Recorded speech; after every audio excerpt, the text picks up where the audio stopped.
The Adventures of Pinocchio, by C. Collodi, pseudonym of Carlo Lorenzini. Chapter 1. How it happened that Mastro Cherry, carpenter, found a piece of wood that wept and laughed like a child. Centuries ago there lived a king. My little readers will say immediately, "No, children, you are mistaken. Once upon a time there was a piece of wood. It was not an expensive piece of wood. Far from it. Just a common block of firewood, one of those thick, solid logs that are put on the fire in winter to make cold rooms cozy and warm. I do not know how this really happened, yet the fact remains that one fine day this piece of wood found itself in the shop of an old carpenter. His real name was Mastro Antonio, but everyone called him Mastro Cherry, for the tip of his nose was so round and red and shiny that it looked like a ripe cherry. As soon as he saw that piece of wood, Mastro Cherry was filled with joy. Rubbing his hands together happily, he mumbled half to himself, "This has come in the nick of time.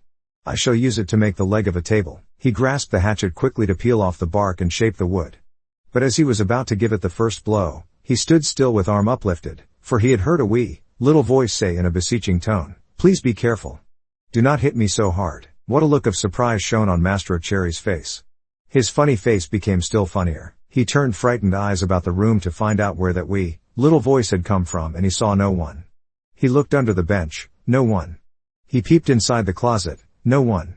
He searched among the shavings, no one.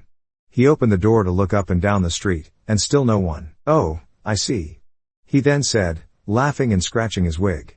"It can easily be seen that I only thought I heard the tiny voice say the words. Well, well, to work once more." He struck a most solemn blow upon the piece of wood. "Oh, oh! You hurt," cried the same faraway little voice. Mastro Cherry grew dumb, his eyes popped out of his head, his mouth opened wide, and his tongue hung down on his chin. As soon as he regained the use of his senses, he said, trembling and stuttering from fright, "Where did that voice come from, when there is no one around? Might it be that this piece of wood has learned to weep and cry like a child? I can hardly believe it. Here it is, a piece of common firewood, good only to burn in the stove, the same as any other.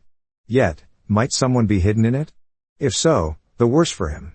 I'll fix him." With these words, he grabbed the log with both hands and started to knock it about unmercifully. He threw it to the floor, against the walls of the room, and even up to the ceiling. He listened for the tiny voice to moan and cry.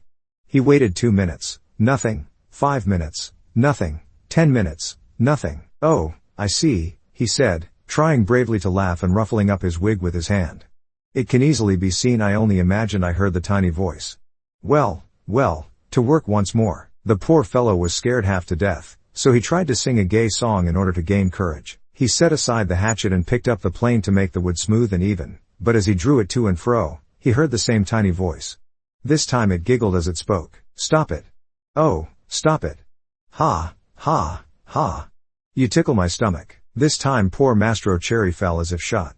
When he opened his eyes, he found himself sitting on the floor. His face had changed, fright had turned even the tip of his nose from red to deepest purple.